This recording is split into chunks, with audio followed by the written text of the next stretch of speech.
President Lee Jae-myung is immediately facing a diplomatic test upon his inauguration. The United States and China exchanged sharp reactions as they each responded to President Lee's election victory. Each side is pressuring Korea to take their side, seeking strategic advantage in their rivalry. Though there's talk of Korea acting as a mediator, tensions remain high and the pressure is clear. Reporting from Beijing, Han-jun. President Lee's foreign policy is centered on the South Korea-U.S. alliance while pragmatically managing relations with China. The Ministry of Foreign Affairs clarified this direction during the first briefing of the Lee administration. We will continue to make every effort to ensure that the vision of a pragmatic and security-focused diplomacy adapting to global changes is fully realized under this administration. The problem is that President Lee is being forced to make difficult choices right from the start of his term. The U.S., while commenting on President Lee's election, unexpectedly voiced concern over China's influence.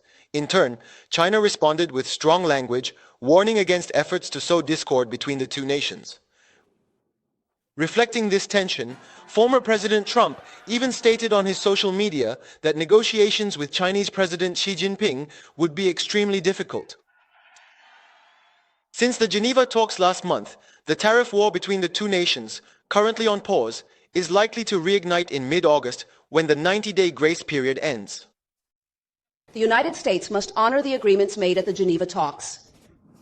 While the U.S. pressures South Korea using security and tariffs as leverage, China is constantly pushing reports suggesting an improvement in its relations with South Korea.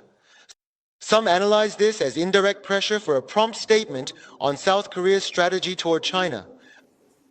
I believe President Lee's philosophy that we should not rely solely on the United States and instead pursue pragmatic diplomacy is highly commendable. Amid growing speculation within China that South Korea's diplomatic strategy may shift toward a China-centered approach, close attention is being paid to the choice President Lee will ultimately make. Reporting from Beijing, Han-jun, MBN News.